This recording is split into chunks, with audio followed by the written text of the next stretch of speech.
No telegrams reached the grieving families. No headlines mentioned the bodies washing ashore. Thousands of lives simply vanished from the public records. The RMS Lancastria was designed for 3,000 passengers. Instead, over 6,000 desperate soldiers were packed into her steel holds. Anchored off Saint-Nazaire in June 1940, the vessel suffered a catastrophic bombing. Yet the Prime Minister ordered an absolute news blackout. War always produces terrible casualties that governments try to hide and manage. But how does a democratic government successfully erase a disaster larger than the Titanic?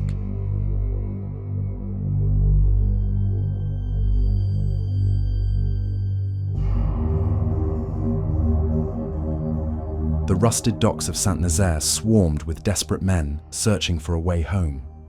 It was the 17th of June, 1940, and the rapid advance of enemy forces left the British troops with very few escape routes. Soldiers and terrified civilians pushed toward the harbour edge, carrying heavy canvas bags and exhausted expressions. Everyone stared at the grey horizon, waiting for any vessel massive enough to cross the treacherous waters of the English Channel.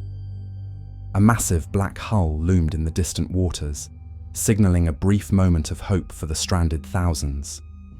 The RMS Lancastria, a former luxury cruise liner repurposed for the war effort, dropped her heavy iron anchors into the coastal bay. Captain Arthur Sharp stood on the open command bridge, watching the small ferry boats approaching his vessel. These tiny transport boats were packed shoulder to shoulder with exhausted soldiers, all desperate to climb the wooden boarding ladders. The official capacity of the passenger decks was strictly capped at 3,000 individuals for safety reasons. However, the direct orders arriving from military command in London dictated that every available space must be filled regardless of the limits. Down in the cavernous cargo holds, men sat tightly packed on the cold steel floor, grateful just to be aboard. The air inside the lower decks quickly grew thick with pipe smoke, sweat, and the nervous murmurs of men hoping for salvation. Private Thomas Miller secured his heavy rifle against a metal bulkhead and found a small space to rest his legs. He noticed the water level outside the thick glass portholes seemed uncomfortably high, reflecting the dangerous weight the ship was taking on. By early afternoon, over 6,000 people crowded the upper promenade decks, the dining halls, and the narrow lower corridors. The grand staircases of the former luxury liner were entirely blocked by sleeping soldiers and their discarded canvas luggage. The exact number of boarding passes was never properly recorded by the military personnel on site.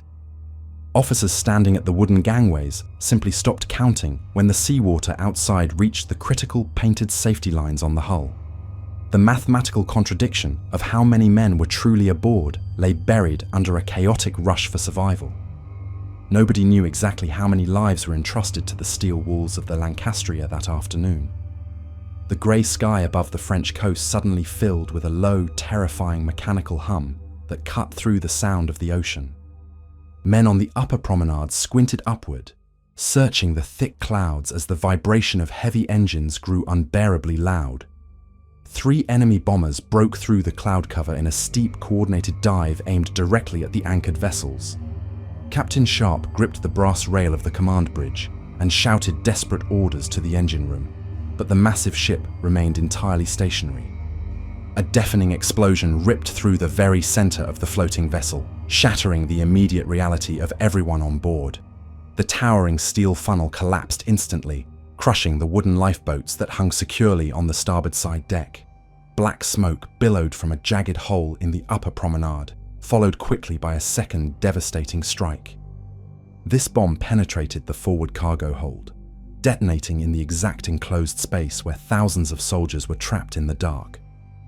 The main electric lights flickered and died across the entire ship, plunging the lower levels into absolute darkness. The Lancastria began to list heavily to the port side, causing heavy wooden chairs and dining tables to slide violently across the polished floors. Men scrambled blindly up the tilted staircases toward the open air, fighting against the sudden, terrifying shift in gravity. The angle of the wooden deck became so steep that standing upright or reaching the surviving lifeboats was physically impossible. Thick black oil spilled freely from the ruptured fuel tanks, completely coating the churning ocean surface around the sinking liner. Thousands of cork life jackets were thrown into the dark water, floating uselessly among the spreading debris and the desperate swimmers. The heavy steel hull groaned under the massive pressure of the rushing sea, bending the ship completely out of shape. Within 20 short minutes, the pride of the fleet had completely inverted in the water, exposing her massive bronze propellers to the sky. Survivors clung desperately to the slippery, barnacle-covered bottom of the overturned hull, staring at the smoke filling the French horizon. Then, without any further sound, the colossal ship silently slipped beneath the freezing waves. Only a massive slick of toxic black oil marked the exact coordinates where the great vessel had been anchored just moments before. Rescue boats from other nearby ships rushed to pull the oil-soaked men from the water, but the sheer volume of floating uniforms overwhelmed them. Private Miller shivered violently on the wooden deck of a small rescue trawler, grasping his stained life vest with numb fingers. He stared back at the empty horizon, trying to process the sudden, catastrophic absence of the massive ship and his fellow soldiers. Over 3,000 people had just perished in a matter of minutes, trapped behind heavy iron doors or pulled down by the suction.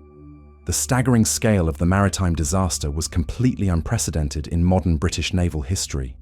Back in London, the telegraph machines in the War Office began to violently print the devastating news from the coast. Paper ribbons filled the wooden baskets of military clerks, who read the casualty estimates with absolute disbelief. Prime Minister Winston Churchill read the typed preliminary report while sitting behind his heavy oak desk in the underground bunker.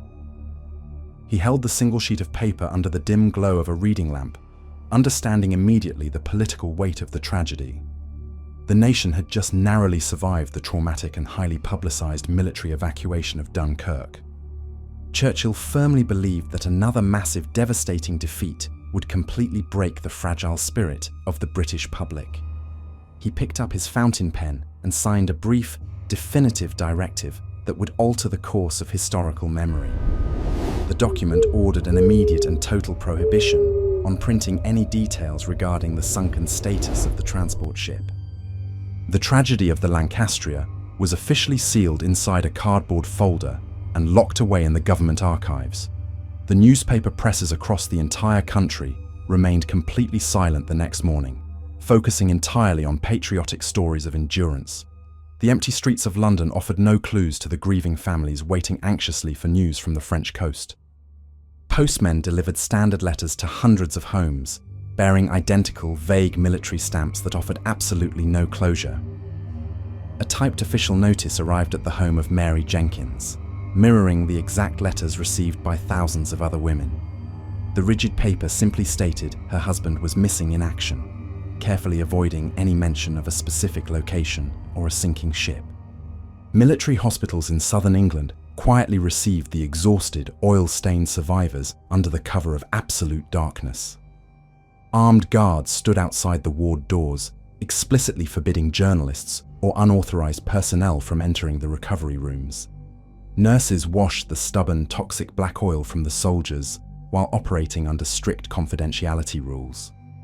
They were explicitly instructed by military officers never to write the word Lancastria on any of the medical charts or discharge papers. Private Miller sat on his white hospital bed, watching a military intelligence officer enter the room carrying a leather briefcase. The officer handed the young soldier an official document printed on heavy paper, demanding his immediate signature. It was a binding legal oath of silence, explicitly threatening severe court-martial for discussing the recent sinking with anyone, including his own family. The young soldier slowly signed his name with a black pen, legally locking the memory of the overturned hull inside his own mind. Meanwhile, the physical evidence of the disaster began to wash up along the sandy beaches of western France. Local villagers found hundreds of life jackets and military boots tangled in the shallow shoreline seaweeds. The French coastal authorities carefully collected the waterlogged identity tags and buried the unknown soldiers in small, unmarked communal graves. The British government staunchly refused to officially acknowledge these foreign burials, maintaining the strict illusion that the men were simply missing. The diplomatic channels between the two countries remained completely silent regarding the floating maritime debris and the mounting number of bodies. Weeks turned into long months, and the classified files gathered dust in the deep basement of the Admiralty. A deeply uncomfortable detail emerged within those sealed naval logs, known only to a few high-ranking clerks. The official tally recorded roughly 2,000 casualties, ignoring the thousands of unofficial boarding passes that were never formally registered. Because the wooden gangway counters had stopped working early that day, the military could easily manipulate the mathematical truth of the disaster. The true casualty numbers were deliberately buried under a thick pile of classified bureaucratic paperwork. The British Parliament consistently rejected numerous private motions to publicly investigate the incident or release the passenger manifests. The heavy wooden doors of the legislative chamber remained tightly closed to the survivors and widows seeking basic transparency.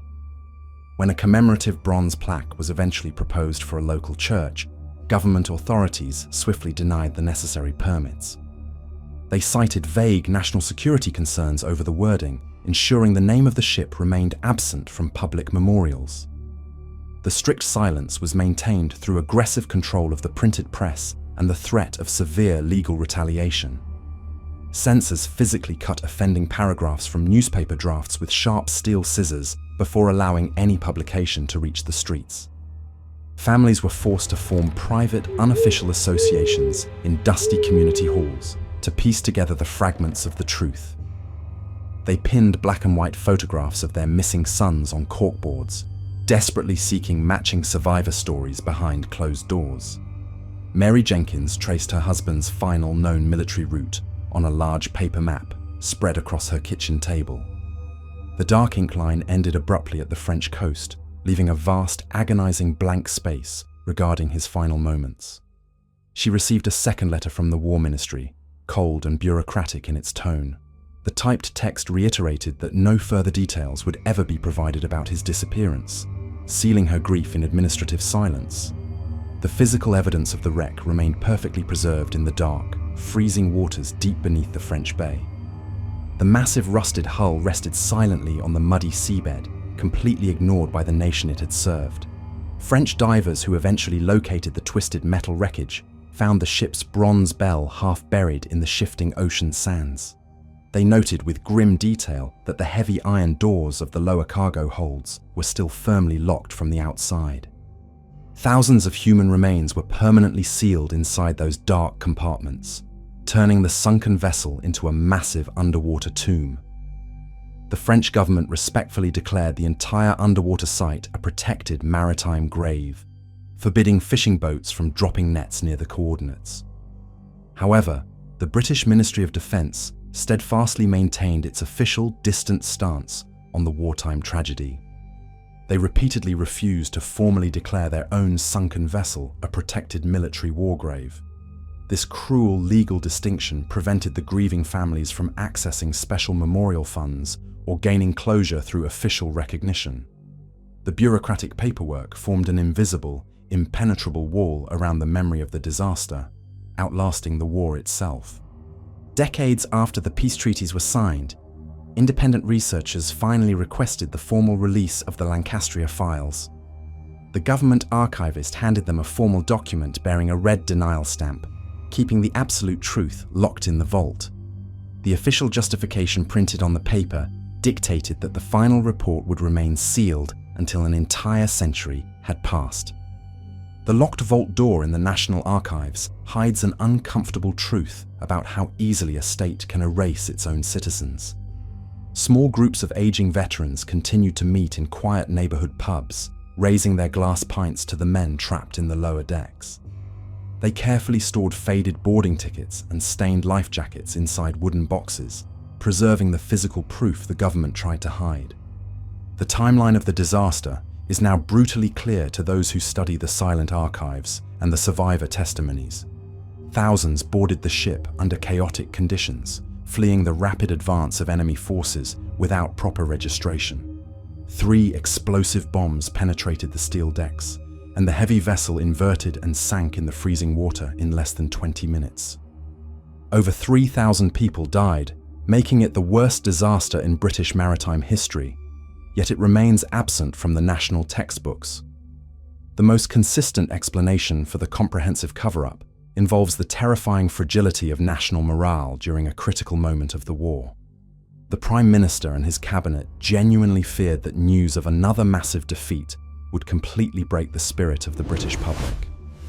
Protecting the war effort required a swift and absolute censorship mechanism, utilizing military law to silence the survivors and strict directives to blindfold the press. The official casualty records deliberately undercounted the dead, relying on broken gangway tallies to erase thousands of undocumented evacuees entirely. The state successfully hid a disaster of unprecedented scale from its own citizens, turning a horrific tragedy into a tightly guarded bureaucratic secret. This institutional decision fractured the historical memory of the nation, leaving public monuments carved without the names of the victims.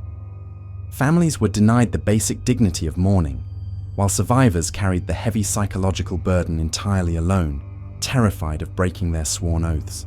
If the danger passed decades ago, why does the state still protect the silence?